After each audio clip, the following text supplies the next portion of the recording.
You're listening to this week's episode of the Vacation Rental Business in Today's World podcast. You're about to start transforming your business and life with the information found here. We interview some of the greatest and most influential minds in the vacation short-term rental industry and supporting businesses. The information found here is a combination of brain science, transformational thinking, safety and loss prevention, and vacation short-term rental knowledge and experiences, all rolled into one to help you and your business to achieve levels you never thought possible. I am glad you are here, and now please welcome your host, Eric Thibodeau. Hello everyone, and welcome back to Safer VRs. I'm Eric Thibodeau, and I'm glad you're here. So today we're going to continue our discussion on the different levels of safety, and just wanted to recap a few things. So today we're going to talk about level 2. So let's go back and just remember level 0, as I called it, is nothing. We're not doing anything in a proactive way regarding safety and loss prevention. The next level is level 1. Here we are now aware and we're beginning to take some proactive actions. We're doing hazard recognition and mitigation, which is a great first step, understanding our properties and how our guests could be potentially injured, our owners could be potentially injured, or our workers. So level 1. So these were recorded over the last 2 weeks. And so go back and take a listen if you haven't heard those. Today, we're going to talk about level 2. Before we do that, I just wanted to provide a little more context. And what I mean by that is I've mentioned a few times in my podcast, different parts of the brain and how it's affecting how we're working. So I just wanted to provide some clarity on that. That's some feedback I received. So let's go here. So the first layer is what's called the unconscious part of the brain. It's at the base, and it really provides basic life support activities. And it's not really anything that we're talking about in how we're going to utilize some of the things we're now learning about the brain in improving safety. This part, layer 1, the unconscious, is very much an important part of our brain and how it impacts our life. And it operates basically to help us live each day. The next 2 parts are really part of what I wanted to focus on. And the second layer is the subconscious part of the brain. And this is really, as we get into this and neurosciences begin to improve, and I've learned over the last 2.5 years, the subconscious is really active in our lives every day. They provide quick solutions to common situations that we've identified, or the brain's identified, that's important to you, it's important to Eric, and 95% of our daily activities originate here. They happen without us really thinking about it, and I've alluded to it a few times in there. And if you don't think that the subconscious is active in your life, stop and think just for a moment. You woke up this morning and you did a routine. And did you have to consciously think about that routine? You just went into the mode. Your brain is prepared you for this. It's the subconscious. Another example I've used is if I say, hey, Eric, go ride a bike. I don't really think about riding a bike. I just go out, grab it, adjust the seat, and I'm off, right? I just jump on and start pedaling. My brain has already remembered that. Even though it's been a long time, the subconscious happens, and it drives us and safeguards us each day. We'll cover more about that as we get into next week's podcast. This next layer, layer 3, basically it's the conscious part of the brain, and it's really looking at improvement, right? It's new situations or learning is taking place, and we've actively engaged this. So when you're in a class, probably maybe the first 2 or 3 minutes, you're focusing on what the person is speaking about, and it's a new situation. Maybe someone's giving a briefing, or they're talking about a topic you're really interested in. So you begin to learn. It's a way to improve. So new situations or learnings are taking place in the conscious mind. Now, the conscious mind is very slow and uses effortful thought. It really engages, and I'm forcing it to pay attention and to focus on that particular topic. That's really important as we continue on in our learning. It also helps us be aware of others, telling time, our surroundings. And here's the really interesting part.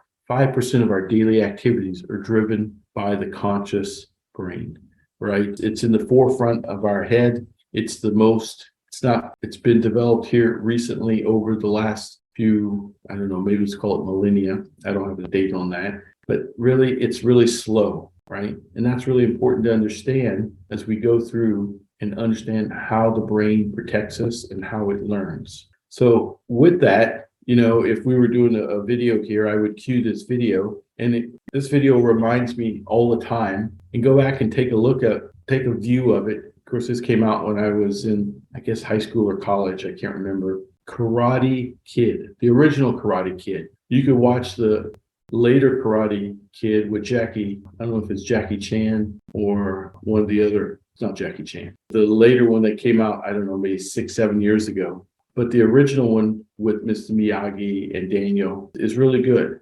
And when you watch that part, it's about there's a part in there where Mr. Miyagi teaches Daniel wax on, wax off, right? Paint up, paint down, scrub the floors. And what is actually taking place is he is teaching Daniel's subconscious mind various karate moves so that when they occur, they're happening subconsciously, right? So when you are in a fight and you are trying to consciously think to block a punch, you will get hit every time, right? So the subconscious mind needs to identify the threat and the appropriate action. So if you're in a karate match, right, running is not the appropriate response. So wax on, wax off, and I'm making these hand movements here as I go through this, is what's happening. And it's a great illustration of the conscious mind cannot think fast enough. So the conscious mind has to be engaged.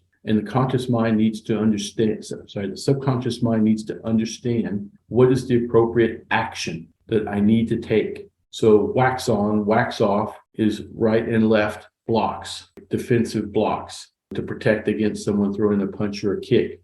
And over time, this is how our subconscious learns, right? An action that responds so fast that before we can think about it, it's already taken place. And I thought it was a great video to take a look at that. And I wanted to recap these 3 different parts, particularly subconscious and conscious parts of the brain. All right, so here we go. So we're going to talk about level 2 today. And level 2 is around policy management systems and observations. And I'll cover these here. So once again, level 2 is a different improvement level. Let's say 30, 40 years ago, there was a lot of activity in the safety industry, not necessarily maybe in the vacation rental industry, to move safety and loss prevention to another level. Hazard mitigation, hazard recognition and mitigation was not really, it was beneficial. Less people were being injured, right? Because the physical environment was set that I remove the hazards or I install safeguards, okay? So what I mean by that is maybe with a smoke alarm, I can't remove the hazard, right? Because we're still cooking in a kitchen, let's say, but I provide a safeguard so that if there is a problem with the cooking in the kitchen, the alarm will activate. And that's just one example. That's a safeguard. There are where I have a hazard, I have handrails on my stairs so that as I'm going up or down the stairs, I'm holding that handrail to maintain three-point connections, right? Foot moves, I have 1 foot down, and maybe I don't have 3 points, I get 2 points. I have one free hand. And once again, this is a safeguard,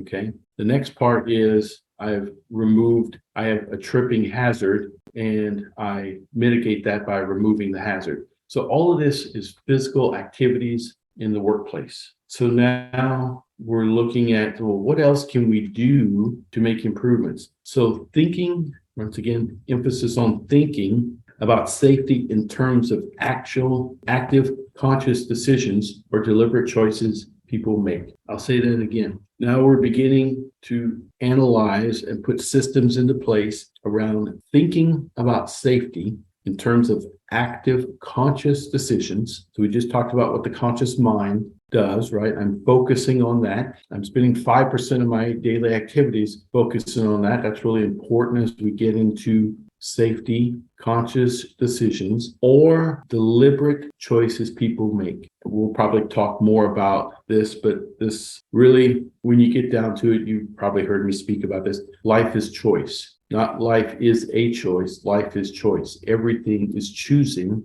And so here there was some discussion, once again, 30, 40 years ago, even till today, that people make deliberate choices to either keep themselves safe or not safe. And there is to some truth to that, but we'll find that that is not enough to actually keep people safe all the time. It was identified that you cannot eliminate, substitute, or engineer out every hazard. So we've identified in the industry, and even in our vocational industry, there are times where I cannot eliminate, substitute, or engineer out every hazard. I rely now on training, which means I have to rely on people, right? I have to rely on people, their choices, guests, their choices. So now we're starting to see some differences here. Influencing others to be safe. So here's where we look at, we have management systems, we have policies, let's say no harm to people, no accidents. We have management systems out there, and this is in the general industry as a whole. We have these policies, these management systems, we have procedures, and we have observations. It's a set of safety initiatives calling for better and more conscious decision-making in regards to safety and loss prevention. And I emphasize here, please, conscious decision-making, which is really important. Why I mentioned 5% of our daily activities are driven by our conscious mind. Yet we're now starting to take a look at it and say, hey, I want us to take a look at safety improvements using conscious decision making. And we've just identified that 5% of our activities each day are regarding our conscious mind. However, there are value, and we're going to talk about the value in what level 2 brings us. It's an evolution step as we go through here in industry, or basically in the vacation rental industry. So safety policies and procedures, these were incorporated into management systems. And this is providing a structure and process to allow for the management of safety and loss prevention. So now we're moving beyond just physical things. We're putting in policies. We're talking about driving policies. We're talking about what kind of PPE we're going to wear. We're going to talk about what type of energy isolation our work team should be looking at. Procedures for checking in, checking out of locations. Lone worker, right? I covered this a while back. Lone workers, our employees a lot of times are working maybe in remote locations or by themselves. So now we're evolving and putting these into place. As the industry, not just vacation rental, but in general, there's ISO standards that were international standard organization looking at adopting and developing industry standards, put resources into place to implement these systems. Probably not something we're going to do in the vacation rental industry, at least today, but it's certainly something that's happening or part of this evolution, as we'll call it 30, 40 years ago. Next one was, let's say, 0 accidents or injuries. This statement started coming out back when I was just starting in the industry 30 something years ago. And this was where we declared that we would have 0 accidents or injuries, no harm, let's say, to our guests. These are examples of policies created to move safety forward. Once again, this great attempt, yet with some problems, that I'm going to consciously decide that I'm going to have 0 accidents or injuries every day. And let me just say, I believe it's possible, and we don't always achieve that. And when we do, we learn, we evolve, and we go forward. Those are the key parts of when we don't succeed at 0 accidents or injuries. We learn, we evolve, and we move forward. Legal requirements were implemented through OSHA, building codes, National Fire Protection Association, fire and life safety requirements were adopted by local governments. So now in the last 30, 40 years, maybe we didn't feel it in the vacation rental industry. This is taking place, right? Level 2 is evolving. And training was needed to inform personnel about policies, procedures, management systems. We'll discuss that, hazards, in a more formal process. But now training is taking place in a more formal way. Once again, it's a conscious effort using the conscious mind. So the cornerstones of level 2 are engineering controls, physical barriers to prevent contact, administrative controls. So we have, this is part of our process and management system. Some of level 1 is here. engineering controls. Next cornerstone of level 2 is administrative controls. This is where we use procedures, rules, or signs to help guests or workers to be aware or remember the hazard and thus avoid contact. It could be signs at the property, right? The pool hazard rules about the pool, rules to remember to lock the sliding glass doors going outside. Remember to don't take the batteries out of the smoke detector. All these things are administrative controls that we put in place. And then behavioral control. This puts the requirement of safety on the guest or the worker to act or behave in a safe manner to avoid contact with hazards. Examples could be, I'm wearing seatbelts, I'm wearing personal protective equipment. It's instructions perhaps to follow for grills or fireplaces and where to position them and not to use gasoline to light these. Don't put charcoal in a propane grill. The number of people allowed on a balcony is blank, 12, 10, 5. These are all controls that we put in place to help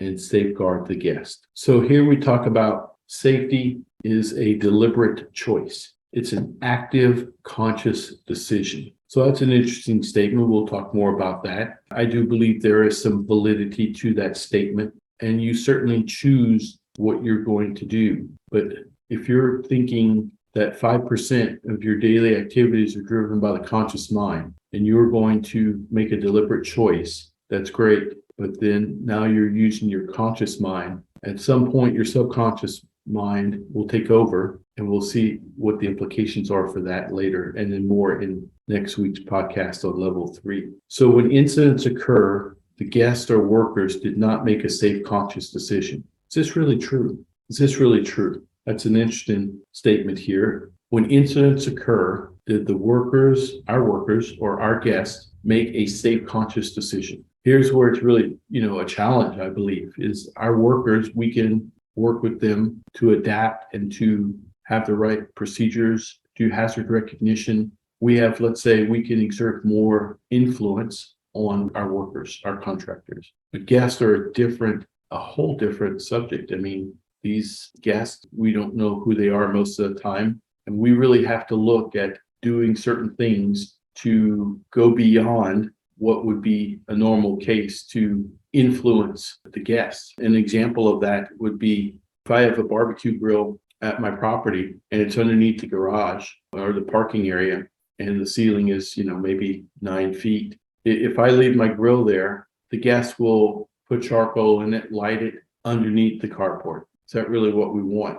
They probably made a conscious decision to do that. And then, that's really not what we want. So what we could do is go beyond to influence that, is to take the grill, put it in a location and fix it. You could use, I've seen dog stakes, or you could secure it to a pad in an area that's away from the house, maybe a concrete area, gravel area, where it's open and they can't physically move it. So here we've taken some different actions, right, to go beyond, because we know the conscious decision will be made. And it could also be subconscious, hey, I do this at my house. I grill underneath the carport all the time and nothing happens. That could be very well true. And that's helping influence their decision-making, to tell them that it's okay to take this action. And basically, as we're going to learn in level 3, this action is, the subconscious is overruling the conscious decision making. So we need to go a little bit above and beyond. The next part maybe would be something we haven't seen a lot in our industry, but we do it to a certain extent. And these are called safety observations. And this is where in the industry, and we do it as well, we go out and observe work. Safety observations are conducted on workers performing a task, and then positive feedback and reinforcement on their behaviors. So this could be happening in the vacation rental industry as well. A housekeeping supervisor goes out, or inspector goes out to observe the work of the housekeeper, and they're giving them points and telling them, hey, this is great. You've used the right chemical here. You've got the right PPE here. You've done these things and these things, all great. And here's some things maybe that you could do better. And the inspector comes in, does that, or we observe our maintenance team doing this, right? This is an observation. And here's the really important outcome that was observed.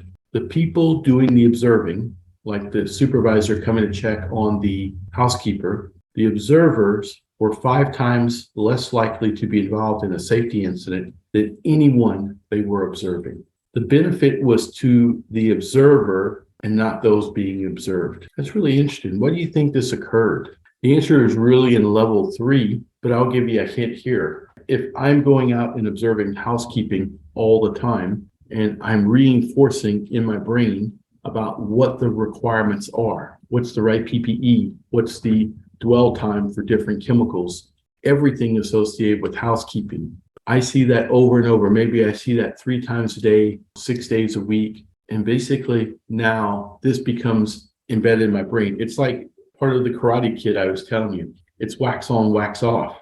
The supervisor is observing and reinforcing in their own mind what the requirements are. The person being observed is just receiving it, and their conscious mind is acknowledging that, but it's not getting reinforced in the subconscious. And that's really important. That is super important to understand.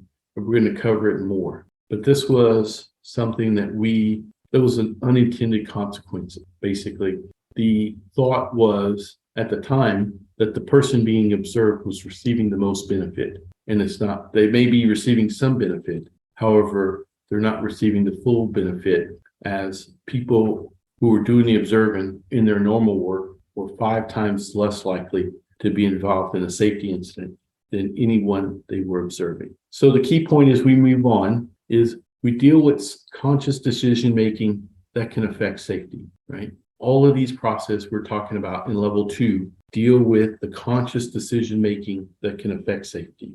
And everyone, there is value here, and it's an evolutionary step along the way. The process procedures are great, right? As we saw, the observers observing the housekeeping safety protocols were 5 times less likely because they took those processes and they reinforced them in their mind. The subconscious started to take over for them, whereas the people they were observing using conscious decision making were more prone to be injured. So there's value here.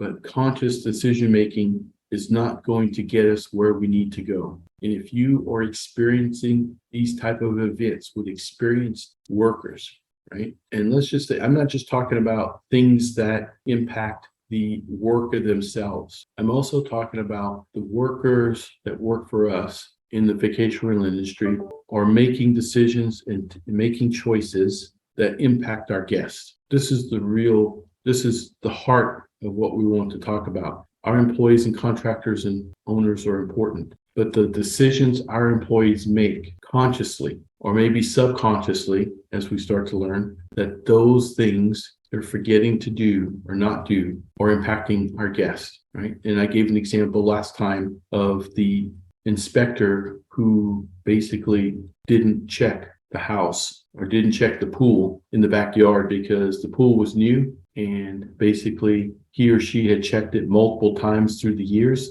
and there really was no pool. It's a new pool. So they just kept it, right? Because their subconscious mind told them, hey, at this house, there is no pool. I don't have to go in the backyard. Or maybe they did remember the first few times. Maybe they remember every time. I don't know. But an example here could be for sure that the subconscious, the routine of coming to this house and there is no pool, I don't make a check. So conscious decision making affects safety. Based on the premise that safety is a deliberate choice, safety is partially a deliberate choice. But what we've learned today is that the conscious mind can't always protect us in safety. The conscious mind cannot allow us always to safeguard our guests. We need to level up, evolve into level 3, where we begin to identify that the subconscious mind is now driving 95% of what we do. And how am I training my brain and my workers to provide their safety as well as the checks they need for the guests and the owners that arrive? Another key point is we use safety leadership, policy management, systems, and observations to help workers make safe, conscious decisions. Once again, these are great. It's part of how we've evolved, and there's value here. But if I look at these 3 things, these 3 key points, decisions with conscious deals, level 2 deals with conscious decision making that can affect safety. Level 2 is based upon the premise that safety is a deliberate choice, and that level 2 uses safety leadership, policy, management systems, and observations to help workers make safe, conscious decisions to maintain the property for our guests. These are all great things. We've moved up a level.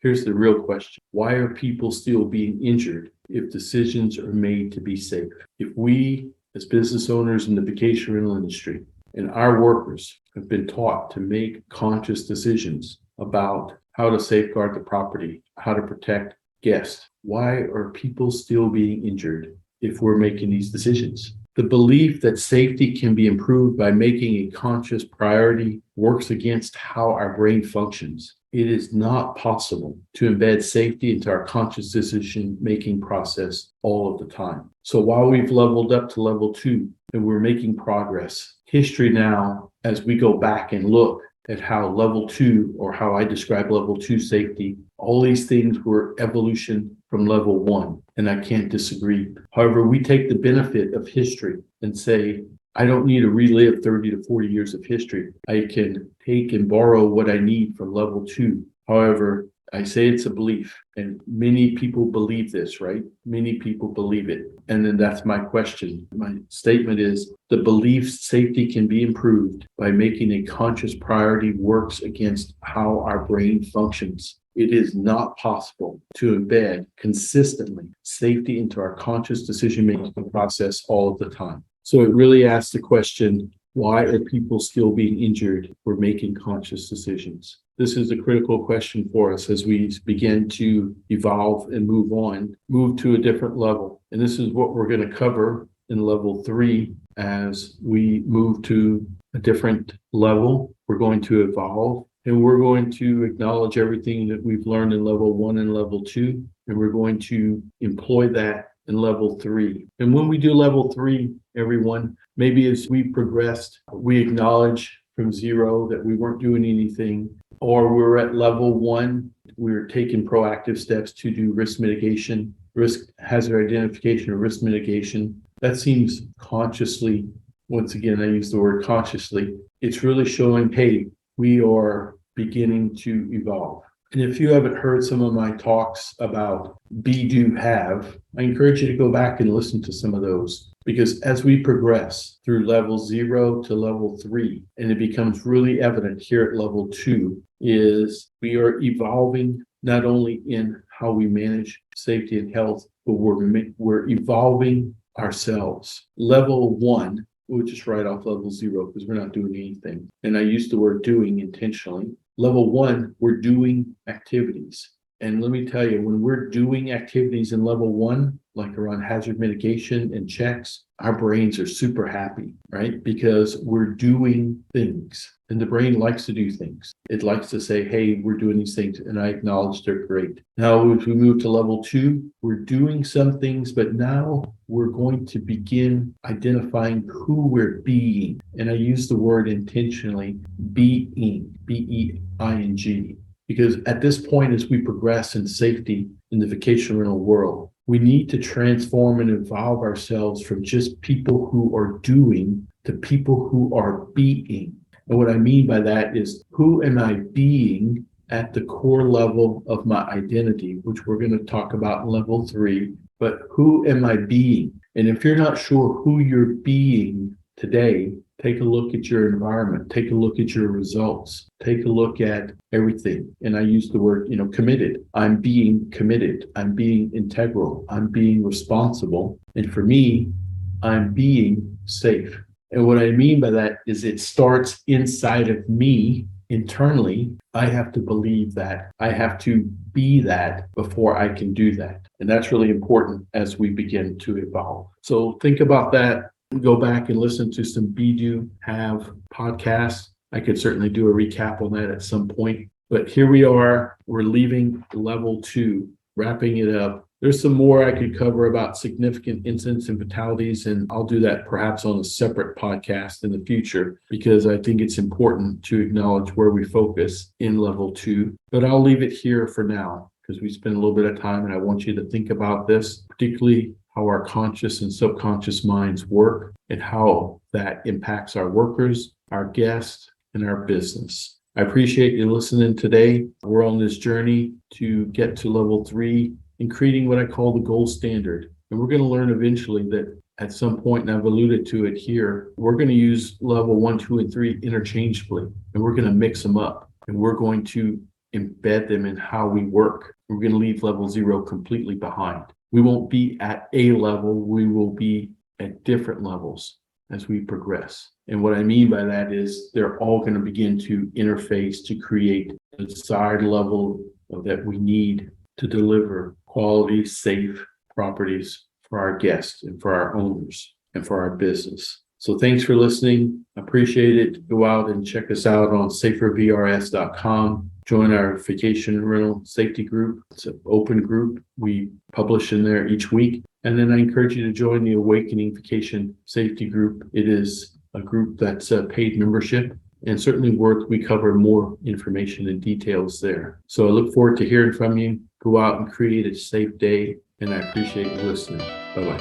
Thank you for listening to Safer VR's podcast with Eric Thibodeau. If you enjoy this, I would love you to join my Facebook group, The Safer Vacation Rentals, for more of the same. You can also join our email list at www.safervrs.com.